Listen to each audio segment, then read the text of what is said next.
Wonderful people, come see the one where they happen right now for inside Southeast as we dey talk. No be small thing o.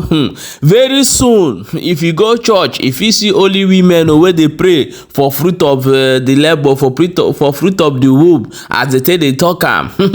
Right now, if you are a young girl, you are going to university. This is happening all over Nigeria. Bear it in mind. But in Southeast, we want to create this awareness to tell our young girls to stop now. Stop now. You can't sell your egg because of 100,000 naira, and you're going to face a lot of consequences in the front because you don't know what they are using that egg they are collecting from you to do. I'm going to break this thing down so that people will understand what is actually happening as we dey talk right now. If some university girls are now selling their eggs, this egg is what they normally release during their ovulation, and once this egg now will go to where they call the place where, you know, when man come meet now, then the thing go come transform, come become pikin. Now this egg wey dey inside their belle, now they go give unknown people, whether na the hospital, no, I don't know wetin they use am do. Those people go carry 100,000 come give them. My people, you need to watch this video and listen for wetin this girl talk from beginning to end. Things are happening. How can you sell your future? Do you know that do you know that thing you are doing, do you know what they are using it to do? Okay, for example, you married and you have 4 kids. You don't know that your children is elsewhere because you have sent all your children somewhere else. Things are happening. People get mind though. Watch this video. Because a very quick one. Something that is very worrisome. Something that is very worrisome, and that thing is a very deadly thing that is happening. But unfortunately, many people are there away. But it is always good. No, we talk about it. Whenever they are ovulating. Our young girls in the secondary school, in the higher institution, and they raise aqua no hanima for whenever they are ovulating. They raise some hospitals, especially in the name IVF, you know, in the name IVF. Some hospitals so want an IVF facility. They harvest the ovulation egg of our young girls. Kebo name na libo. All these university girls here now, they be life that is above their means. Most of them are one day who can they sell their eggs. They sell their ovulation eggs. Now, before I continue, I have been looking for somebody that can give us a first-hand information. Either onye harvest renkia or onye not on the process can harvest renkia. Ma onye di when experience onye manana here deeper. We got somebody, a student of one of the universities in the East here. I got her. It is very important to get this young girl. Because because of I just know when they somewhere. The thought of no somewhere. Fertilizer through IVF. Yeah, not somewhere.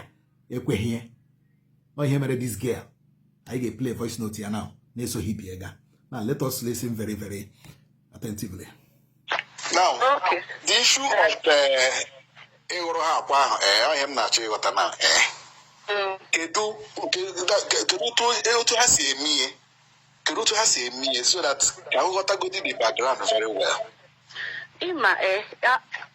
I did not do it, yeah. So I might not be able to give you the details. Okay, but yes, on the mayor, and wow, I just to send that the message in our group chat where I see that now only the interested now they lay 120,000.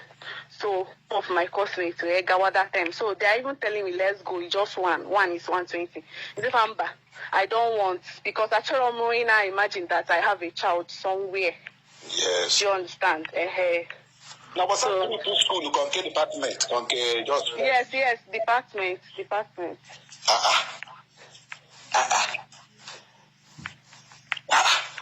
But actually, what only said I was up or one school. Yes, no student. She's a student. Yes. Actually, ndị merie pụta onwere ka isi hụ ha onwere onye merie ma ya asị gị na omego ekwe 120 enyere ya Ima achọghị m na-akpa afa ndị mmadụ. Oh, yeah, but my own because that one person I don't want to call anybody's name. But yes, I know like 2 people that did it. And one other school now you see get out, yeah? Okay.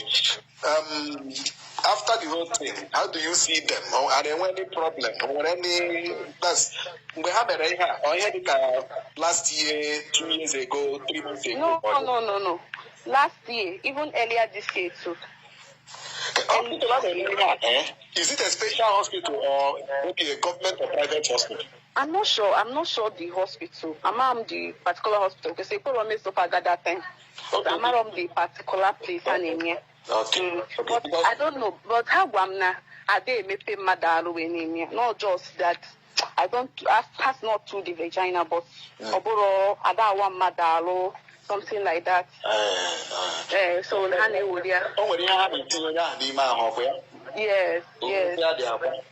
yes. Oh, Jesus of Nazareth. But can they make it up or just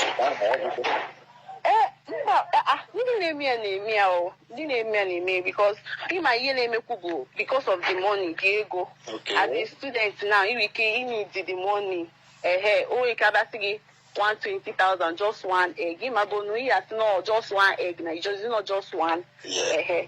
That you can produce many eggs. So that is what they used to tell me. You can only produce eggs every month and all of that. So that's it. Okay, try. Thank you very much. Yeah. Maybe I just talk about it. Oh, So that we can create awareness and prevent our people from, especially our young girls, from this kind of journey. Yeah. Email her. Thank you. Thank you. Odemma, akuna hone ya. Here wo the girl carry so jeme, but also mbani ama so jeme. And na nwere ihe a na-agụ onye ụmụaka through ihe ha ji bụrụ nwanyị. You know, ha ga ebe ha isi ebe so ba ga the thing na-aghọrọ ha akwa. Abịa si ofu mkpụrụ akwa gị 120k, ofu mkpụrụ akwa gị 120k.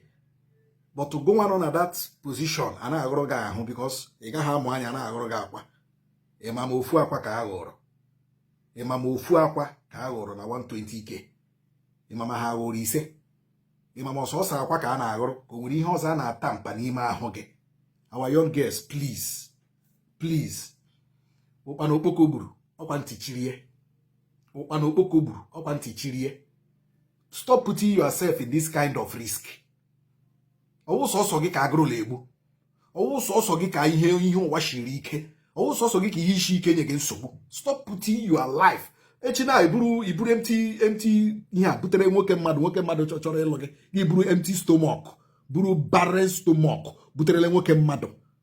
While mgbe nọ school ịghọrọchala akwa niile nọ gala hicha amụ nwoke mmadụ nwa. Gị buru empty something buterele barren. Ogo fọrọ unu na course ihe na-eme unu. Echi unu asị ndị village na-achụgharị unu.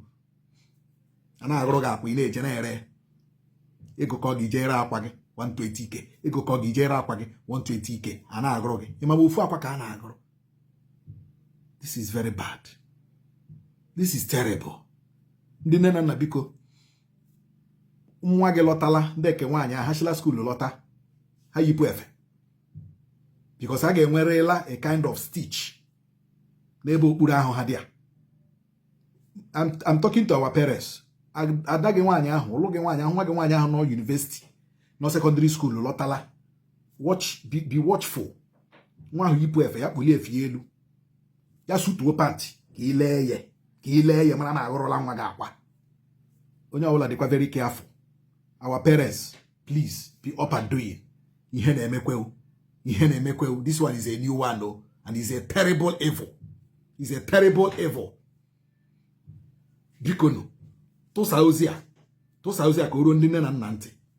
Tụsa ozi a ka o ruo ndị nne na nna ntị. Very, very important. Hey, oh, wow. Okay, my wonderful people. Now, so we be and I will say more carry and come give now. This thing they happen for inside Owerri as we they talk right now. But they say this thing don't spread all over Nigeria as we they talk. But for inside Southeast, it can become a business of some girls in university. According to what this girl talk here, he said that many people don't go do this thing where they talk. And tomorrow, a man go come carry the woman keep for her. She go dey waka from hospital to hospital. Remember, say most of this egg where they collect, they use them. They give people wey no get pikin. What of you tomorrow? Who go come give you your own pikin if you no get money to afford them? My people, no be smart, you know. I beg, drop your own opinion inside comment section and share the video. And make sure say you subscribe to this channel, follow all our social media handles. My people, let me update you of what is going on in Nnamdi Kalu's case. Mas Nnamdi Kalu case right now. They say that this appeal judge, they say the man don't reject Nnamdi Kalu and Justice Binta Yako. Because now the Kalu say he no want time again, he no get confidence for that. Say the man no gree. He say na Binta Yoko na must handle Nnamdi Kalu case. You see wetin dey happen for this Nigeria. Anything when Nnamdi Kalu put, they go say they reject am. They go say they reject am. A time go come when this nemesis go jam all of una. Or a time go come where God of come will remember all of una. Una go dey beg this same man, say abeg carry your bag, they go, we don't tire. My people, share the video and make sure say they follow this channel as it dey hot, and drop your own opinion in the comment section. Regarding these girls, if you are a girl and you have done this before, I'm sorry for you. You know wetin they use your egg go do.